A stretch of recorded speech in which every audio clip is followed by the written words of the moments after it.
De tous les types de retouches de photos qu'on peut voir sur Instagram, il y en a un qui revient énormément, c'est le style moody, le style fade, le style faded, ça dépend un peu comment tu le prononces. Bref, c'est un style d'image avec une image très décontrastée, une image où en fait on n'a pas vraiment de points noirs, où les noirs sont un petit peu gris, bref, ce genre d'image. Et aujourd'hui dans cette vidéo, je vais t'apprendre à passer de cette photo-ci à cette photo avec ce type de retouche un peu moody. Bref, bienvenue dans ce 8e épisode de Mardi, c'est Lightroom.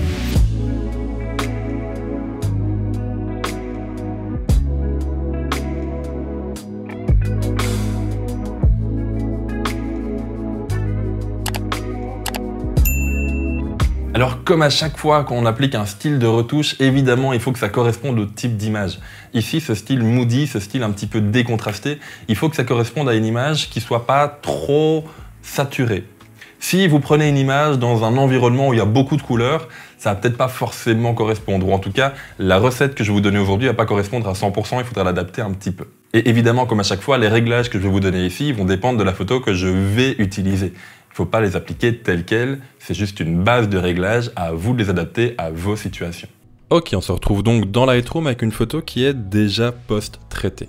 Ce style moody va vraiment venir s'appliquer une fois que votre photo est développée. Donc, développez-la comme vous le souhaitez, on va venir appliquer ce style d'un simple clic sur l'outil courbe des tonalités. Si jamais tu ne suis pas tous les épisodes, je te link ici et en description un épisode de cette formation où je t'explique en long et en large tout ce qu'il faut savoir sur l'outil courbe de Adobe Lightroom. Donc ici vous pouvez voir que j'ai déjà joué avec l'outil courbe de façon à avoir cette photo-ci.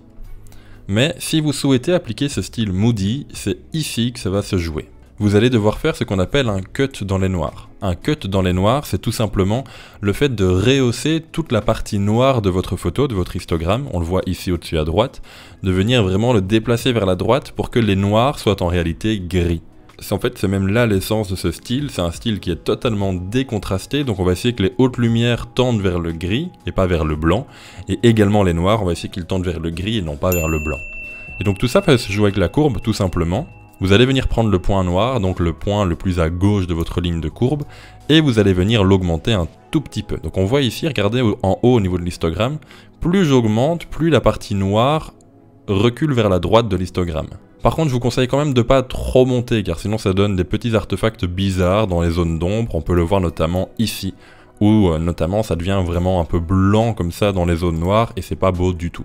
Donc je vous conseille de l'augmenter d'une case. Si vous regardez bien sur votre outil courbe, malheureusement je ne peux pas vraiment beaucoup zoomer dedans, mais l'outil courbe est découpé en 4 x 4 cases, donc en 16 cases au total.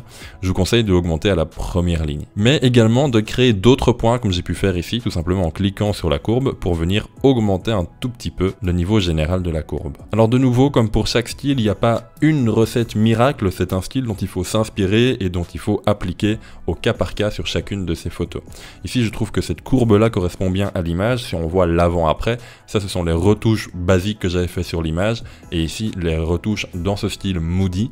Je trouve que ça correspond bien à l'image, j'ai pas été trop loin non plus. Mais dépendant de votre image, évidemment, la courbe ne sera pas du tout la même. Alors on peut venir du coup descendre également un petit peu les hautes lumières, de façon de nouveau à décontraster, à faire en sorte que les zones blanches reculent cette fois vers la gauche. Voilà, on peut le descendre un tout petit peu, également au niveau de la première case. Et pourquoi pas venir remettre un point pour le rapprocher de la courbe.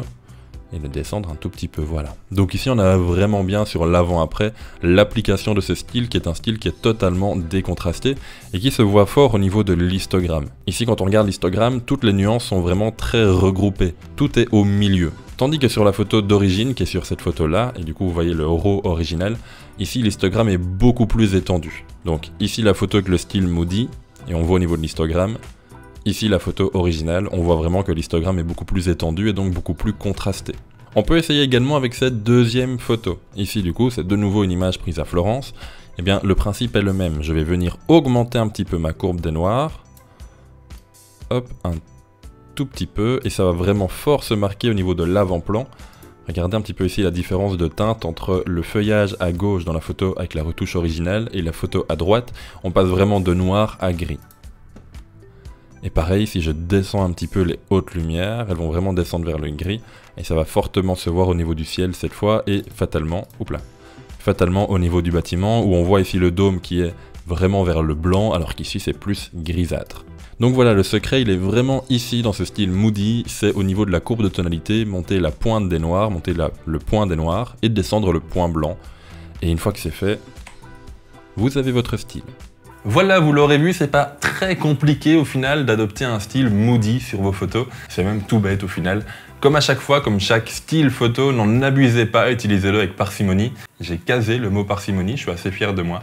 Nous, on se retrouve mardi à 10 h pour un nouvel épisode de Mardi c'est Lightroom. Alors en attendant, n'hésitez pas à mettre un j'aime sur cette vidéo, à vous abonner à la chaîne YouTube pour être tenu au courant des nouvelles sorties de vidéos et à vous inscrire au groupe Facebook Le Mardi c'est Lightroom, dont le lien est en description. Nous, on se retrouve mardi prochain à 10 h pour un nouvel épisode. Alors en attendant, sortez, faites des photos, faites des vidéos, mais surtout faites ce qu'il vous plaît, c'est le plus important. Et puis à la prochaine tout le monde. Ciao!